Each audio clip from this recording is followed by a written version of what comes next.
Chers amis, bonjour, cela faisait un moment qu'on s'était pas vu et on se retrouve aujourd'hui avec un rasoir Vincent. Mon tout premier Vincent. J'ai hâte de pouvoir travailler dessus et de vous montrer ce que ça va donner. Allez, on se retrouve tout de suite.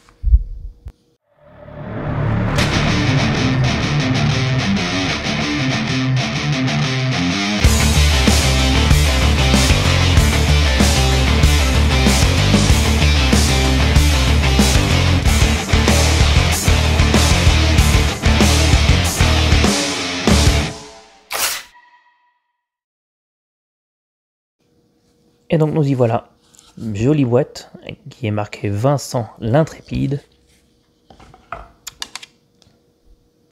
Et je le trouve tout bonnement superbe.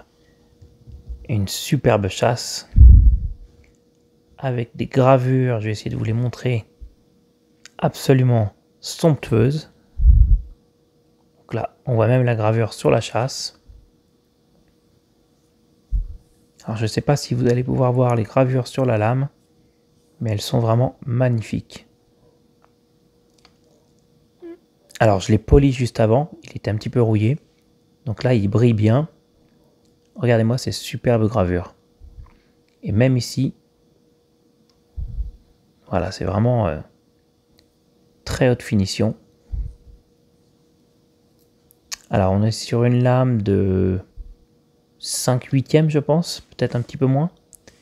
Pareil, vraiment magnifique, avec une jolie gravure marquée Majestic dessus.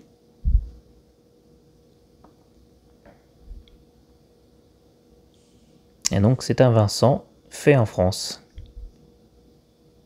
Allez, encore une fois sur les gravures, parce qu'elles sont vraiment très belles.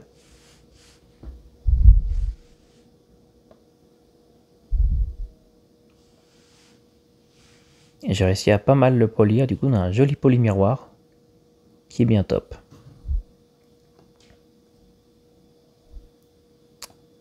Alors, on va peut-être regarder déjà l'état du fil à l'heure actuelle.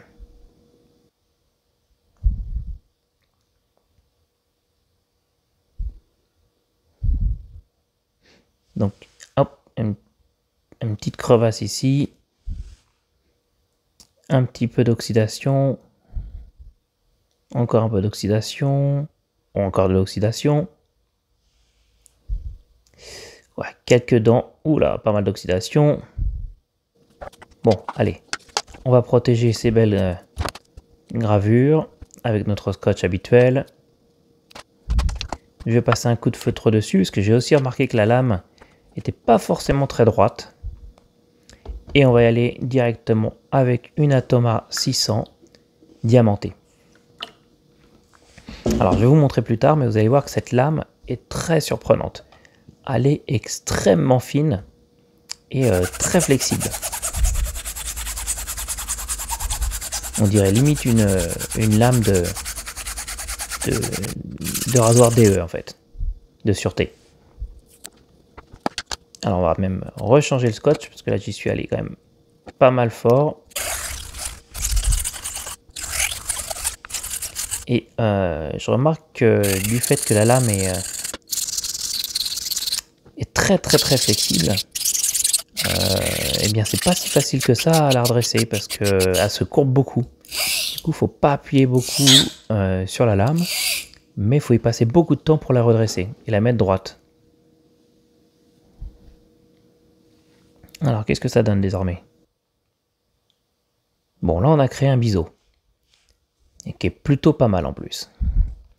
Et le gros avantage aussi, c'est que la lame a l'air d'être saine, car on ne voit plus d'oxydation. Donc ça c'est une bonne chose. On va désormais passer à une Shapton 1000.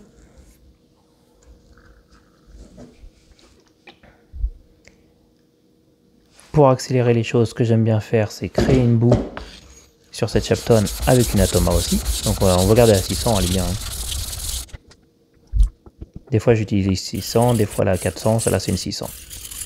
Et là, on fait des va-et-vient. Et après on finira bien sûr avec nos passes en X.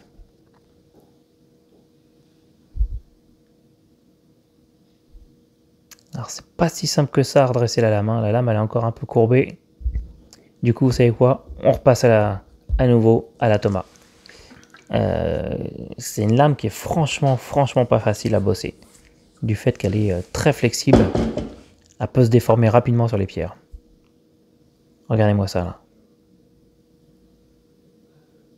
Vous avez vu cette flexibilité?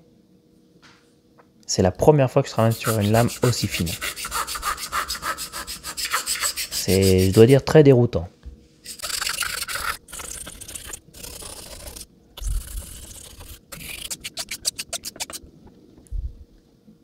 Bon, on a réussi à refaire une lame à peu près droite. Et on part sur la Shapton. Donc là, je vous le passe en rapide, mais rien que pour faire ce biseau, j'en ai eu pour plus d'1 heure.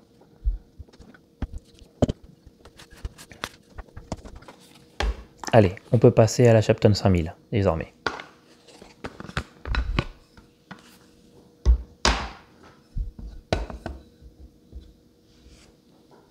Donc la 5000 est vraiment top pour effacer toutes les traces des pierres d'avant. Et pareil avec une petite boue dessus qu'on monte avec une diamantée.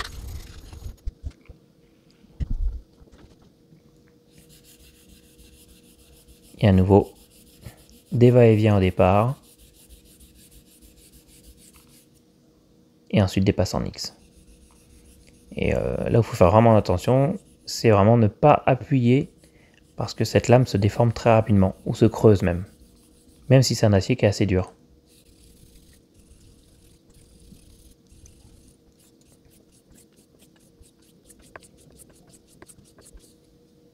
Voilà, là on a nos passes en X.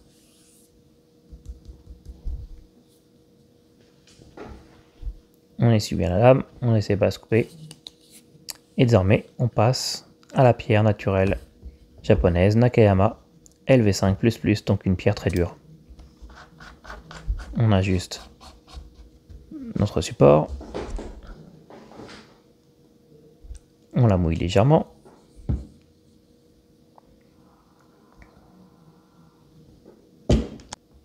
Et on va passer avec notre première pierre. Voilà, la Tenju.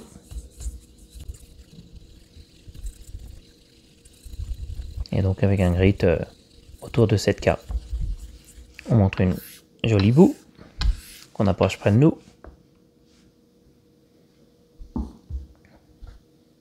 Et on y va. Et à partir de ce moment-là, on fait que des passes en X.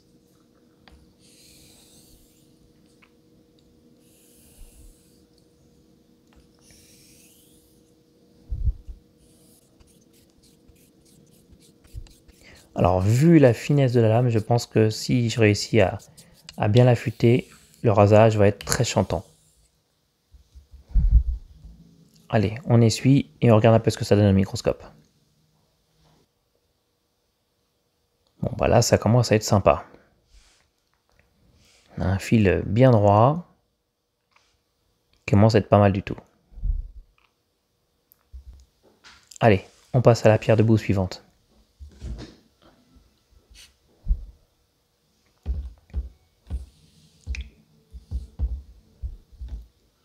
On rince la pierre pour enlever la boue d'avant.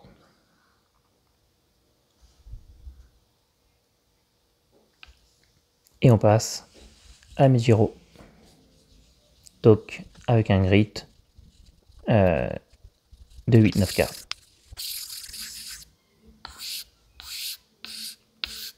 Pardon, je viens de mélanger les deux pierres d'ailleurs, je me rends compte. En premier on était sur la Mejiro et là on est sur la Tenju. Donc là on est sur du 8-9K.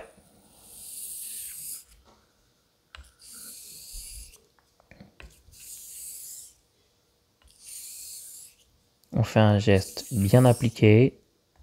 On force pas surtout sur la lame, surtout avec ce type de lame. On coupe un petit peu la boue quand elle devient trop épaisse. Et on continue à faire des va-et-vient. Voilà. On va essuyer tout ça. Alors quand j'essuie, j'essaie d'aller sur des parties du chiffon que j'ai pas encore utilisées. Et là on passe sur la Asano Nagura Koma. Donc la Koma avec un grit autour de 12K. Donc pourquoi je change de place sur le chiffon? C'est pour éviter que l'ancienne boue ne touche le nouveau fil. Voilà.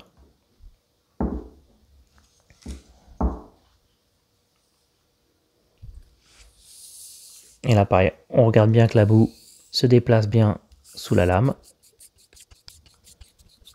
Ou plutôt sur la lame, parce qu'on ne veut pas que ça passe par-dessous.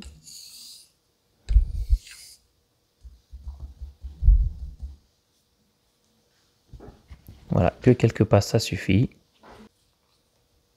Et la dernière, ça sera une pierre debout.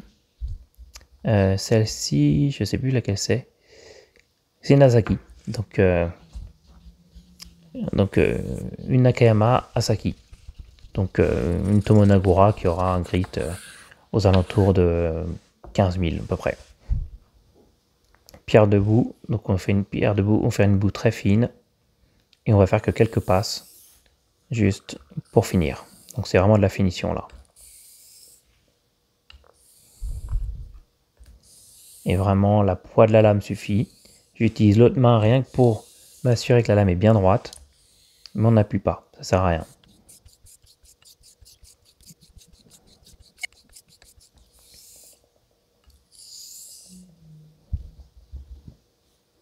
Voilà, on va essuyer et regarder notre fil final. Bon, bah, il est sympa. C'est pas mal du tout. Désormais, on va enlever notre scotch. On va essayer de ne pas se couper. Ça m'est déjà arrivé que le scotch arrive trop vite. La lame a sauté et je me suis coupé. Donc on va éviter le coup. On a utilisé pas mal de scotch, hein, surtout comme je vous avais dit au niveau de la confection du biseau. Qui a pris plus d'1 heure. Voilà, vraiment un objet magnifique celui-ci. On va faire un petit test du cheveu après avoir fait 200 passes au strop. Ah, il chante, hein.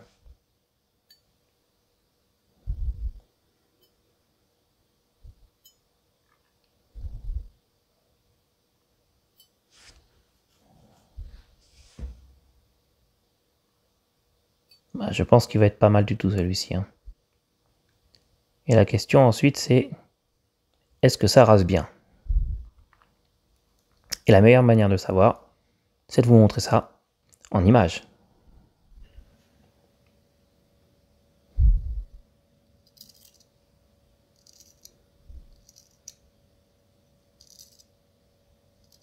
Bon, rien qu'au niveau du bruit, ça devrait vous répondre.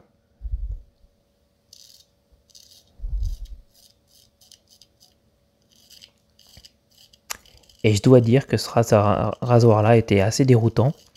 On a presque l'impression de se raser avec une chavette. Tellement la lame, elle est flexible. Un super rasage. Bon, bah j'espère que la vidéo vous a plu. Je vous dis à bientôt. N'hésitez pas à mettre un like. Salut!